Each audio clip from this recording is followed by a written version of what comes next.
Alors, moi je suis Lars Abion, donc certains connaissent sûrement via ma chaîne YouTube. Donc je fais aussi des vidéos et j'ai monté une tiny house j'ai commencé il y a 2 ans. Donc la construction, j'avais 17 ans à l'époque et aujourd'hui j'en ai 19. La tiny est bientôt terminée, vous allez voir, encore pas tout à fait à l'intérieur. Bon Lars, il faut quand même dire que ça fait longtemps qu'on se connaît tous les deux. Hein. Ouais. Depuis le début, donc quand moi j'ai acheté la remorque, tu commençais ton dossier de montage du projet, si je dis pas de bêtises.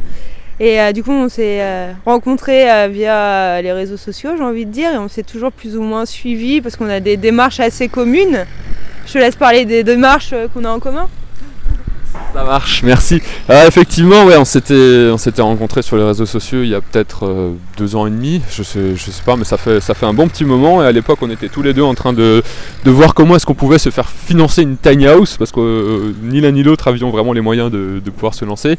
Alors on a trouvé chacun de notre côté des démarches un petit peu originales pour trouver le matériel pour pouvoir construire. Sophie est partie beaucoup dans la récupération et aussi comme moi dans la recherche de partenaires pour pouvoir mener à bien un tel projet de construction.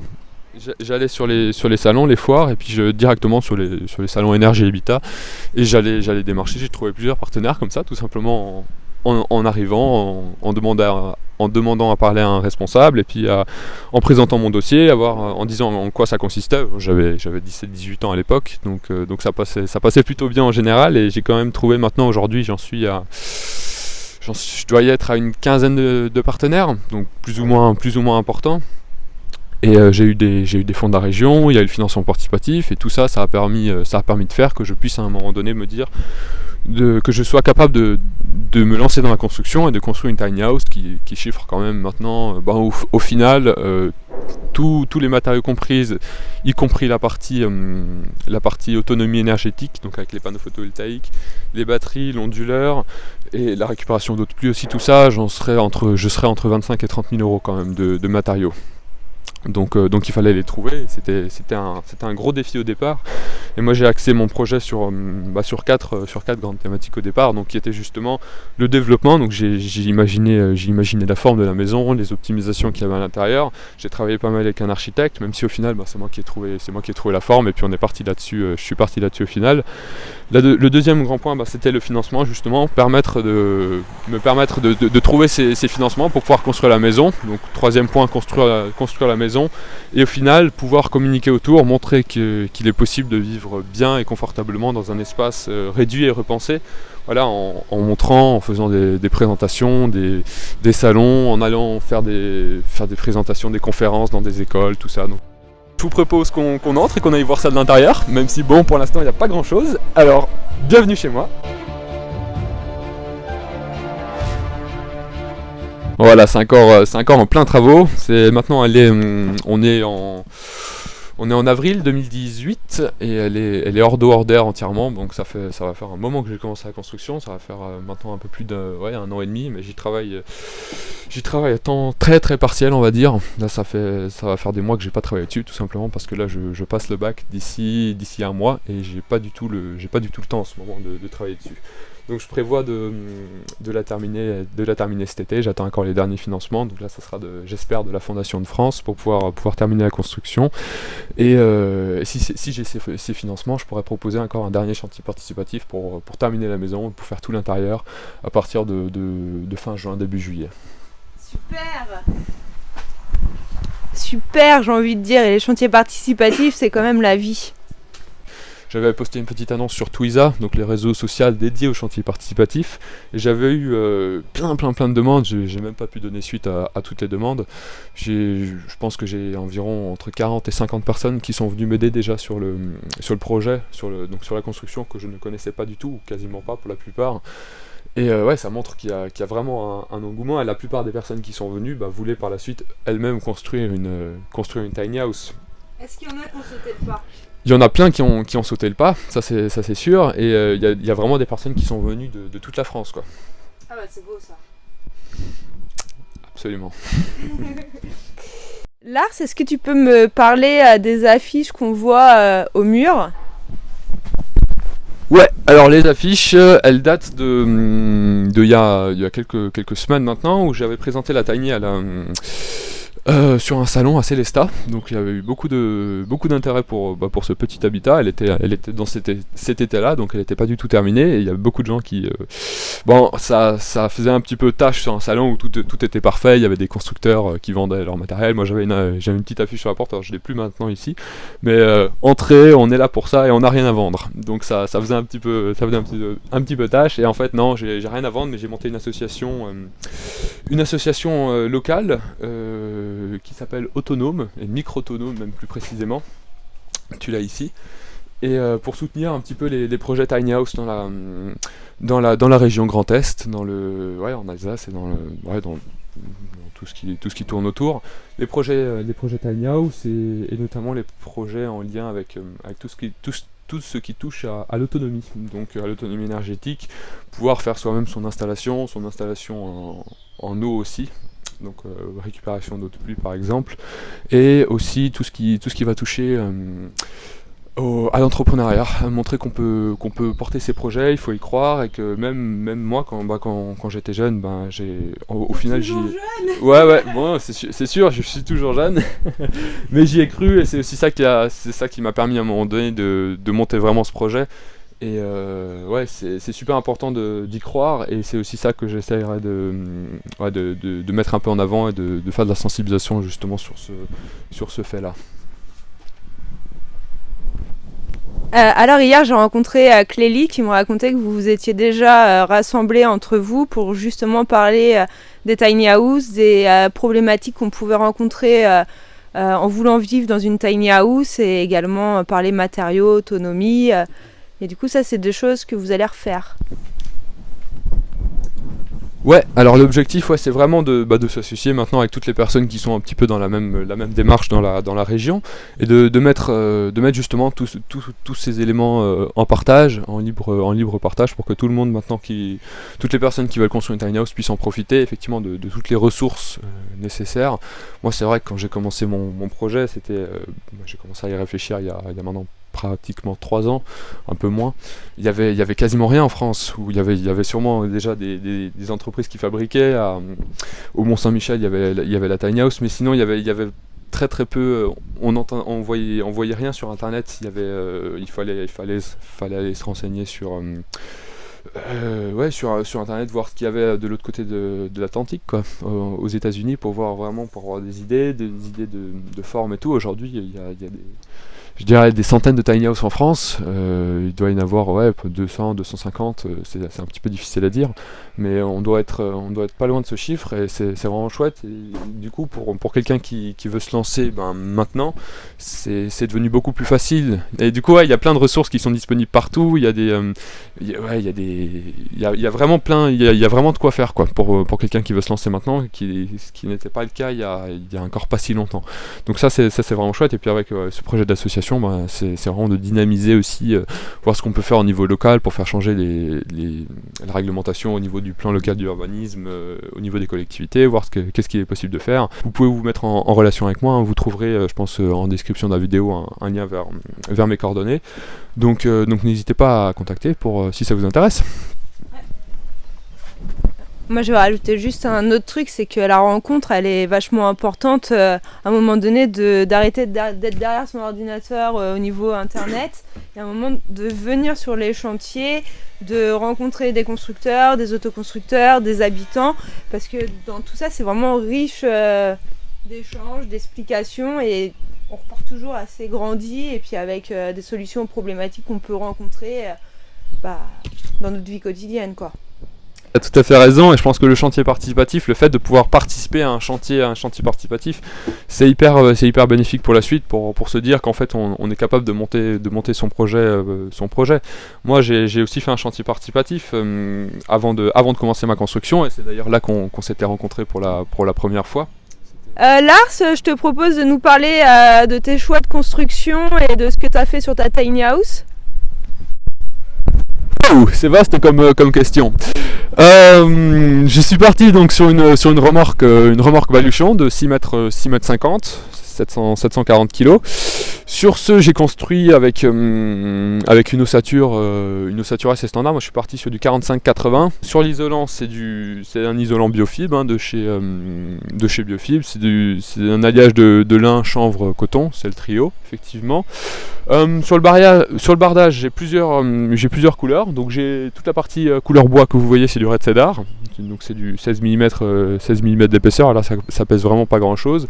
Dessus, j'ai mis un traitement écologique ouais, ça doit être une huile écologique. Je sais plus exactement ce que c'est, mais c'est super. Bon, c'est sûr qu'il va falloir en mettre assez régulièrement, une fois par an idéalement, pour que ça garde vraiment le même aspect, pour que ça grise pas, parce que c'est un bois qui grise quand même assez vite. Sur le reste, sur le bleu-gris, c'est du pin. C'est du pin qui vient, à mon avis, des Vosges. J'ai un doute maintenant, mais donc ça, c'est tout des matériaux. Ça fait un moment, oui.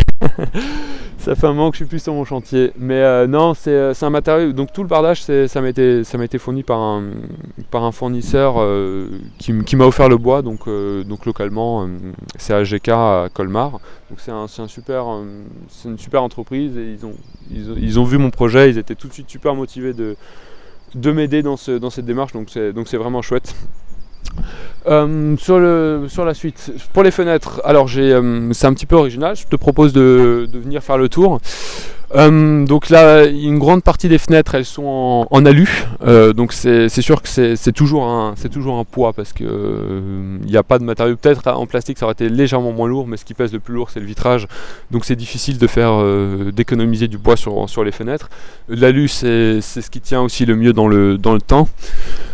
Bon, il manque forcément des finitions encore, elle n'est pas terminée. Et ce que moi j'ai de particulier sur cette Tiny, c'est les fenêtres en angle. Et là, c'est des fenêtres qui sont directement, j'ai fait une vidéo d'ailleurs à ce sujet, c'est des fenêtres qui sont directement intégrées dans le châssis, donc avec des baguettes qui viennent les caler de chaque côté avec des joints. Et c'est des fenêtres qui sont donc découpées sur mesure et commandées sur mesure. Donc j'en ai là, puis j'en ai deux au-dessus qu'on voit aussi. Puis sinon tout le reste, c'est des fenêtres en alu, sauf la porte qui est en alu bois. La forme de la tiny house, j'ai aussi fait une vidéo là-dessus. Je vous invite, si vous voulez plus de détails, à aller voir la vidéo. Et il y a plusieurs raisons en fait pour lesquelles je suis parti sur cette inclinaison, et notamment la récupération d'eau de pluie. Je m'explique, en fait, si on a besoin de gouttières sur les côtés, ça oblige en général à faire dépasser les gouttières, et vu qu'on est limité en largeur à 2,55 m, perdre 10 cm ou 5 cm de chaque côté, c'est vraiment pas top, sachant que moi j'ai quand même une des tiny les plus larges de construites en France. À ce que je sache, je dois être à 2,30 m à l'intérieur. Voilà, donc c'est pas énorme, mais c'est déjà pas mal. Et voilà, si j'avais une autre forme de toit un peu plus classique, j'aurais été obligé de mettre des gouttières pour que l'eau coule pas sur le bardage, et ça m'aurait réduit l'espace intérieur. Donc c'est aussi pour ça que je suis parti là-dessus. Là, sur mon pan de toit, donc j'ai un Velux, donc on peut y aller un peu plus tard. On ira voir à l'intérieur. Et sur le reste, j'aurai 4 panneaux photovoltaïques, donc ce qui me permet aussi d'avoir ces 4 panneaux photovoltaïques sur un pan de toit. Sur l'autre pan de toit, je suis en train de voir si je peux pas mettre éventuellement 2 autres panneaux photovoltaïques pour avoir une complémentarité au niveau de l'exposition, en fonction des heures de la journée. Le matin, ça éclaire plus d'un côté, le soir plus de l'autre, donc à voir si c'est possible. Et sinon, parce que là j'ai 7 panneaux, et éventuellement j'en mettrai une partie au sol. Donc ça serait moins mobile, mais ça permettrait quand même, notamment en hiver, d'avoir assez d'électricité pour ne pas avoir besoin d'être accordé. On visite l'intérieur ? Allez. Hop, je vous laisse me suivre encore une fois.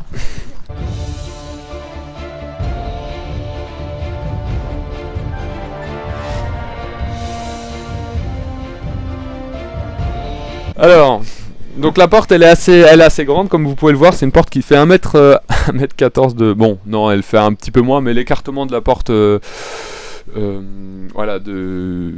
la porte, elle fait 1m14. Donc c'est assez grand pour une porte, notamment de tiny house. Mais moi je voulais, en réalité, sur l'intérieur, j'ai tout qui est assez grand. Je vais vous faire une petite visite du propriétaire. Parce avec... c'est assez grand, hein. Moi je suis assez grand effectivement, je fais 1m90. Je vais vous faire une petite visite du propriétaire, donc avec ce que j'ai prévu de mettre dedans, même si bon pour l'instant il va falloir se l'imaginer, parce que c'est pas forcément facile. On va commencer par la salle de bain. Hop, donc là quand on arrive, là il y aura une porte coulissante pour accéder à la salle de bain, donc d'ailleurs qui se trouve dans la douche.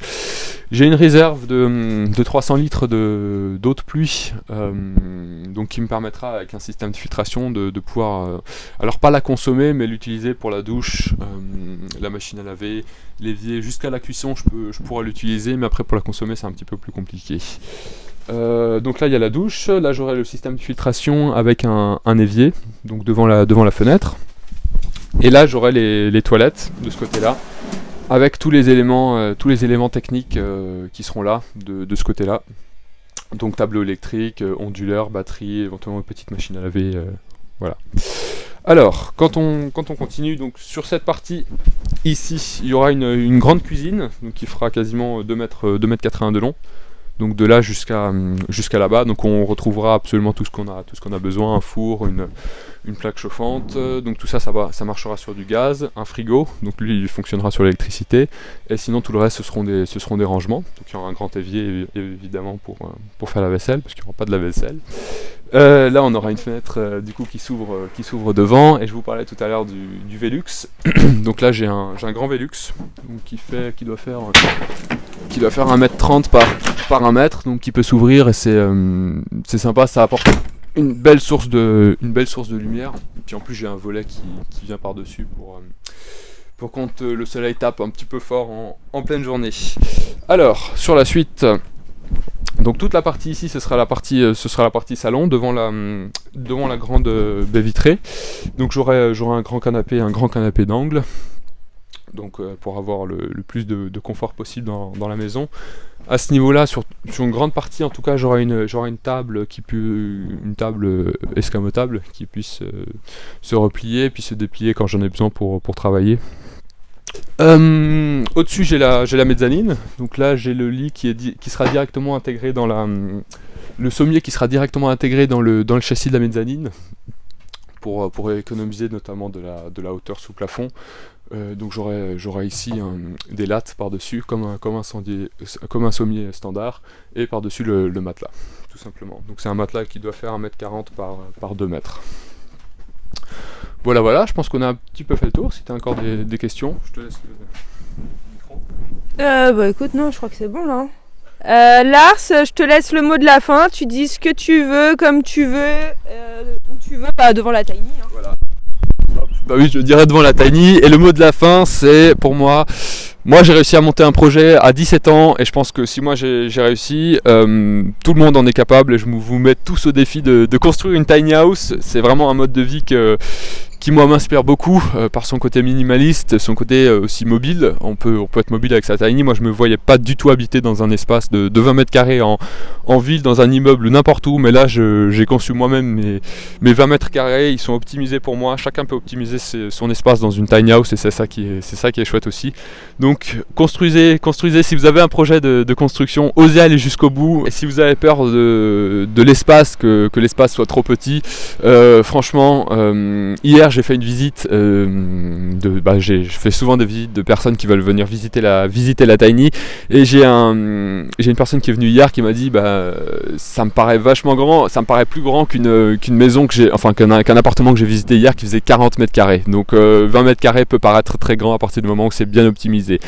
Donc voilà, je pense que ça sera mon mot de la fin. Tout le monde peut construire sa tiny, et il faut juste être super motivé et croire en ses projets. Voilà. Merci Lars. Eh ben avec plaisir Sophie, avec plaisir, et la prochaine fois ce sera chez toi et c'est moi qui t'interviewe.